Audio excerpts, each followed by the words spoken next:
pedal tones, one of the oldest, simplest, and most effective composition techniques out there. And it's personally one of my absolute favorites. So pedal tone basically just means there is, in whatever register, an ongoing note that just goes throughout the piece or a large section of the piece while other shit's happening. Historically, I think the naming comes from the pipe organ. In German, it's also called organ point, because you control the low notes with the low pipes with the feet, and you can basically use them to have these, continuous, non-stop low drones while the player can play with both hands in the top registers. But the technique has been around long before that. The technique definitely goes back to at least Gregorian chants, at least like Middle Ages. We don't really know before that in Western culture because we didn't really have music notation and stuff. So, it's not entirely clear what music was before the Middle Ages. But you can also find it, I think, before the Middle Ages in other cultures. So this is not like a Western classical thing, even though we like to claim everything as ours. You can find this in every other culture. I mean, you can find it in throat singing. You can find it in Middle Eastern culture, definitely. You can find it in all kinds of Asian culture, in Indian culture. I don't know every culture, but these are cultures where I've definitely heard this before and where it also goes back to ancient times. So this is something that has been around for a very long time. It just creates a very specific atmosphere and allows you to do a multitude of things on top of the pedal tone. In fact, it is so fun because you can literally do anything on top of it. Anything. And it doesn't sound too foreign because the pedal tone roots everything. The drone kind of roots the tonality of it, so you can do the most atonal crazy shit on top, and it's not gonna sound too crazy for, even regular audiences that are not into that sort of thing. It's not gonna sound too crazy because the pedal tone roots everything, and that's why I find it so interesting, because it's so versatile and yet so simple. So the most common pedal tone technique is to have the pedal tone be in the bass and have other stuff happen on top. That can be a solo melody with, a soloist. That can also be chords or, anything else. Like, here are some examples of a melody that you probably all know, and I'm just applying different techniques to it on top of a pedal tone. So in this first example, I put a low pedal tone into the strings. This is just like Symphonia ensemble patch. Doesn't really matter. Just trying to get the idea across. And so I played the Gladiator theme with my Irish flute on top of it. So this is what that sounds like.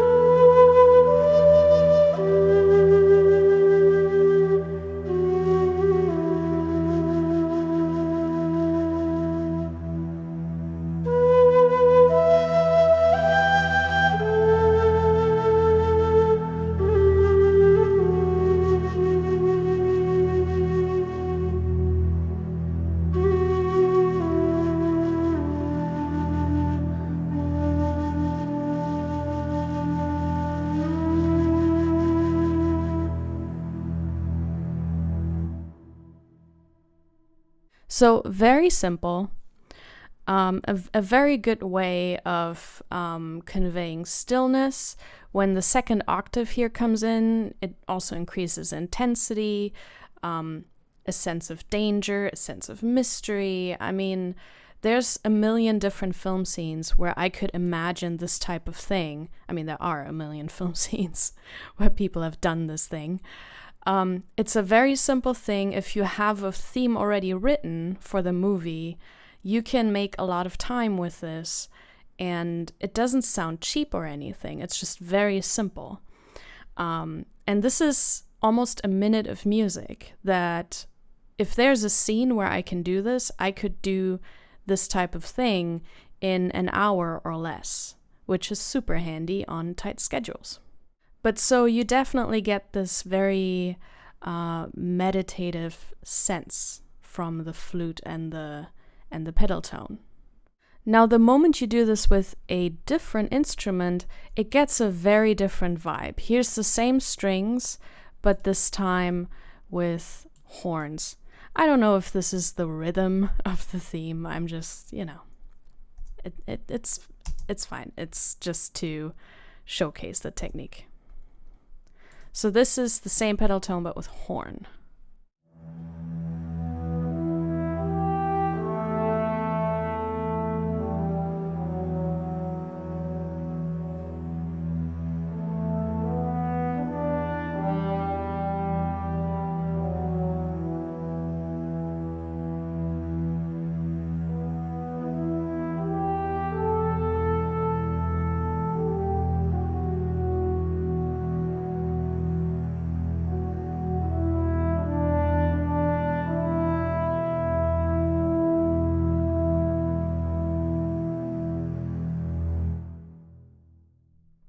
So very different vibe, but still sounds very elegant.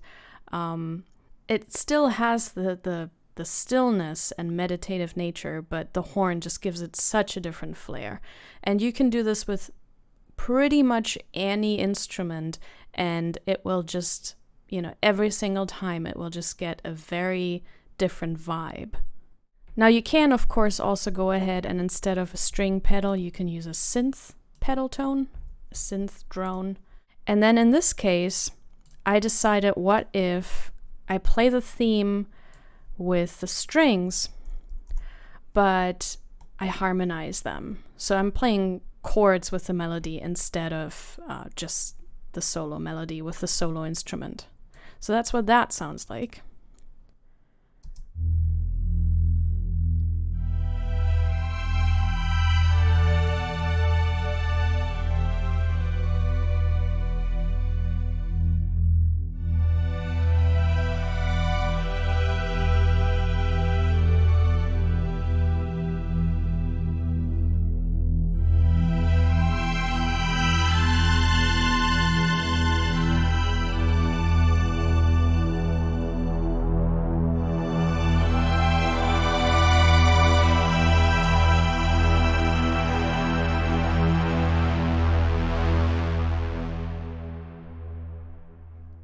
So again, very different vibe than what we had before.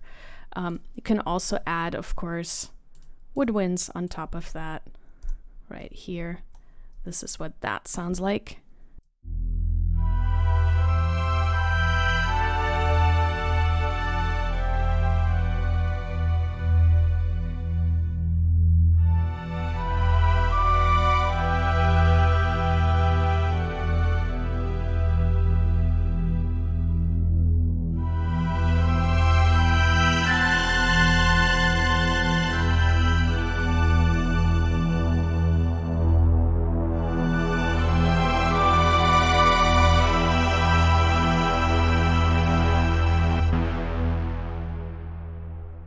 This technique is called planing, by the way, but that's a different composition technique that we're going to talk about in another video, not this one.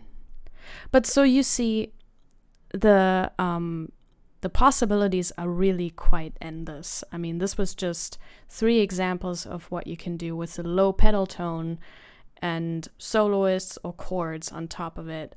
So this is definitely something to experiment with because it's a lot of fun. And this works with so many film scenes. There are so many scenes off the top of my head. I would even say that I'm using this technique at least once in every single film score that I'm doing. So, and I'm sure it's in almost every single film score. In every single movie that you watch, there is a pedal tone or drone at some point. So this is just a really useful technique that can buy you a lot of time without sounding cheap if you do it right. Then you have the so-called inverted pedal point, which means the pedal tone is actually in the high register and stuff happens below it. That's particularly nice. It creates a very different atmosphere, but it's particularly nice if you want to have one of the lower instruments play a solo, or if you just want low warm chords under a high pedal tone, which creates just a very different atmosphere. Here's an example for that. So I chose this pedal, string harmonics, very, very common pedal. Sounds like this.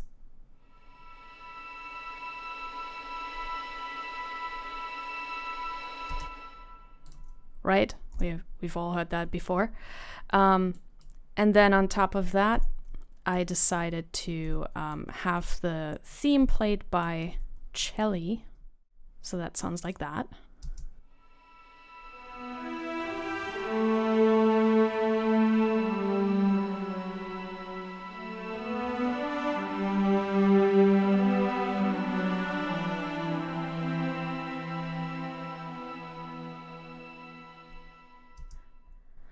I light it also. I've doubled it in the violas, but then they break out into a counterline. And then I have this top line played by violins and also doubled with the flute. I think this is from Last Samurai, actually, not from Gladiator, but hey, mix and match, right?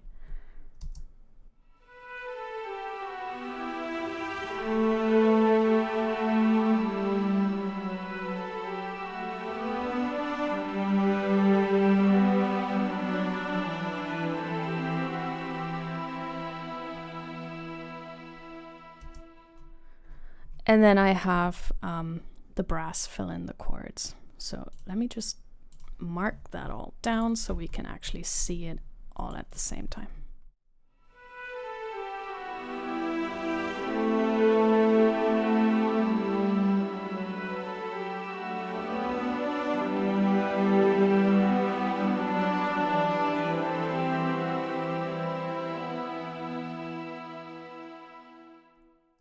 So you see a very different vibe from a low pedal. It sounds much more peaceful, much more innocent, much sweeter.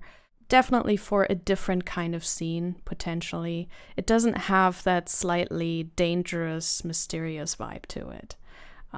It has a much, sweeter, innocent sound. And again, there's a million things you can do. I mean, you can do with a solo, you can do with chords, you can do, literally anything with this. And then you have a so-called internal pedal, which basically means the pedal tone is kind of in the mid register and stuff happens both on top of it and below it. So here we have a pedal in the mid range in the choir. It sounds like this.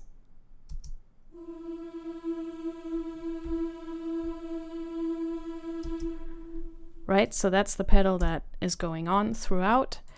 And then the melody is played by all the high strings.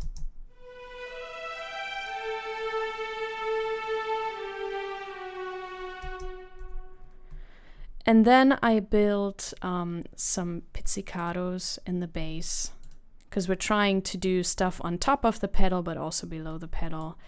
And then there's also this stuff going on with harp and mallets.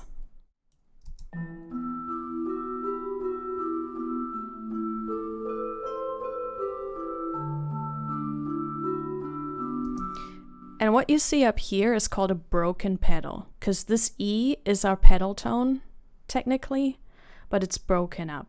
But the arpeggio always returns to the E, and so this is called a broken pedal that is in the celeste here. And so altogether it sounds like this.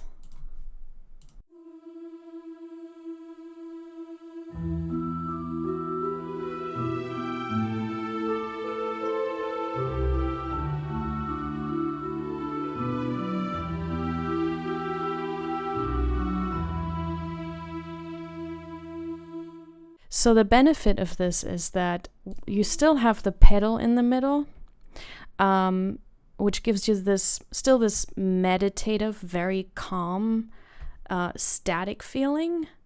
But you can do pretty much anything around. I chose you know, something magical and sweet, but I mean, you can do, again, literally anything, but the pedal in the middle is going to provide you with, again, stillness, I think is the key word here. I have used this in film scores, and I've seen it in other film scores left and right, so this is definitely, again, a very, very common thing to be using, depending on the scene. Now, there's another technique that I want to show you that you can do with pedal tones, which is creating a very large orchestral build. You'll get the concept just from looking at it. So this is the idea, right? I'll tell you in a second how to construct this, but let's listen to it first.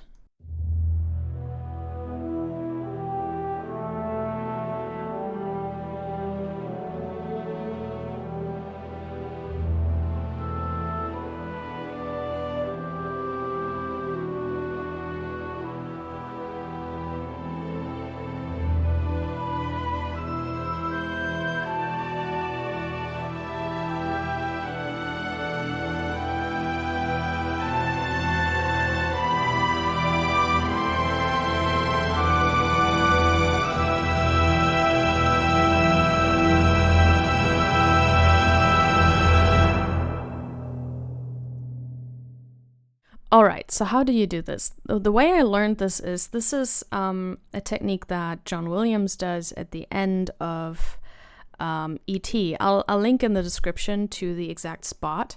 He's using a major scale and the E.T. friendship theme, doing a similar thing. I'll also link to a track of Fearless where I use the same technique, and both in E.T. and in Fearless, it's used in the grand finale. I think I use the Lydian scale, not the major scale. So for this one right here, we're using just natural minor. And so let me show you how to construct this kind of thing. So the first thing you want to do is lay down your pedal right here. And then this is just a regular E minor, natural E minor scale. Let's listen to that.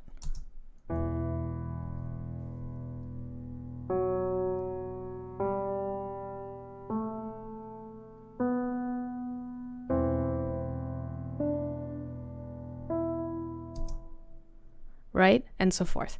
Until I usually stop around this octave, but I mean, you can technically go another octave higher. You can also start an octave lower. I mean, whatever, however big you want the build to be. But so I just whipped this together for this video real quick. And so once you have your scale and you see where it starts and you see where it ends, you basically put in the fragments of the theme, right? That's the first fragment of the theme. And you see, where can I put this? So in theory, I can put it here, right? Because then we have the A land on the F sharp. That's nice. And then the F sharp lands on the A. That's nice. So this would work.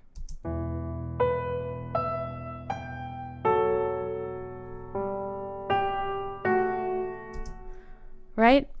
I can also put it in other places, like I could shift it over by a bar. Then we have an A and an A. Then we have an F sharp and a C, which might be a bit weird, but let's listen to it.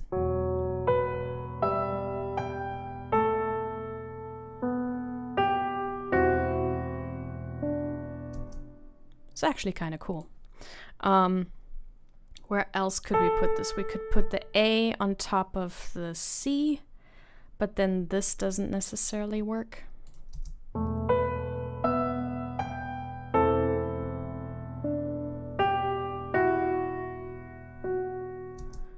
Yeah, that's not quite as clever. We could put the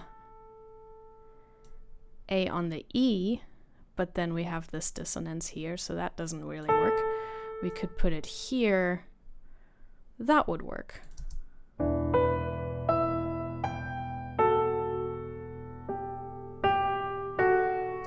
But then we're basically back to the beginning, the first option we had, which was here. And so this is where I chose to put it. And then you take the second fragment. I put it here.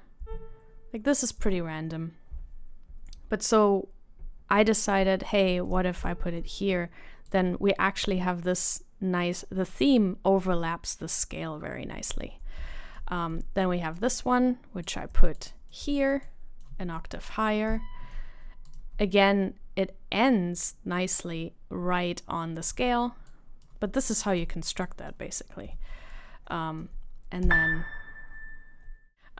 so this one, actually, I changed the rhythm a little bit. I mean, you're allowed to do whatever you want, you know, no rules. This one actually then also fell really nicely into the scale. And so this is what we end up with, right? So now we have our theme interwoven. We later need to decide what instruments we're going to put this in. And we have our scale. And then we basically just start filling up the scale with thirds or sixths. So I chose thirds in the same scale. So this is a B, so I chose a G, right?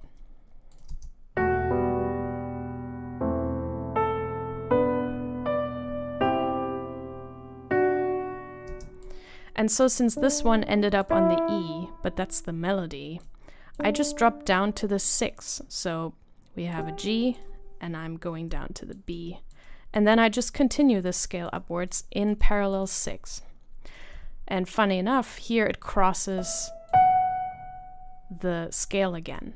So it's all really nicely interwoven. And then in order to fill in this gap, you know, eventually I start to create a natural crescendo with the orchestra by pulling apart the chords and filling up the orchestration, making it denser. So here I decided, you know, what if I go down here, you know, and basically do this line. And then here I decided, what if I go up in thirds? Thirds meaning if I put this up an octave, it would be thirds to the main line. But I dropped it down an octave. And then in order to just make the orchestration denser here in the last bit, I decided to also fill in the thirds. So we have these octaves going. And this is just filler. So you can see that naturally it fills in, gets denser, and the register is being pulled apart, which creates a natural crescendo with the orchestra. My mock-up didn't really portray that very well. Like with the live orchestra, it would sound way more impactful. Or if I had spent more time on the mock-up, but I got stuff to do. I could also have decided down here to actually continue in thirds. So I could have chosen F sharp, G, A, B, and so forth. This is what that would sound like.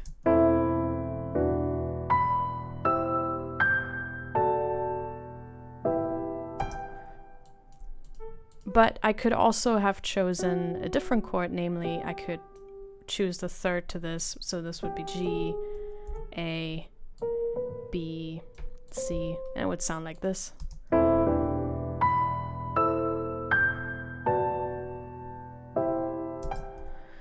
But so you can do whatever you want because of the pedal tone, everything's a passing tone.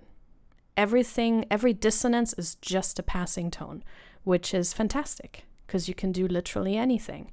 You could also go to the end here and say, instead of natural minor, I want harmonic minor at the very end to increase the tension here. Probably would have to do that down here as well.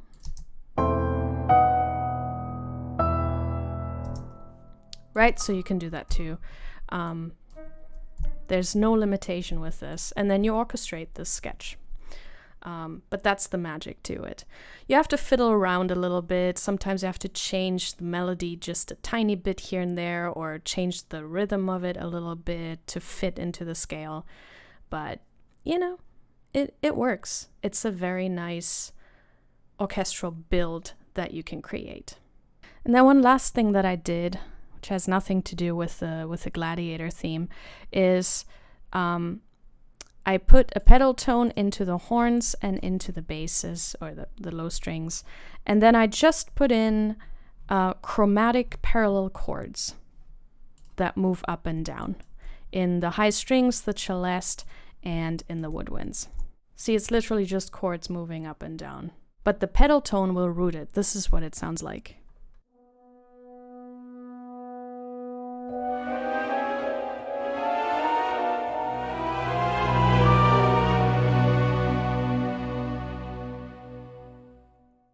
I mean, it's literally Hogwarts right there.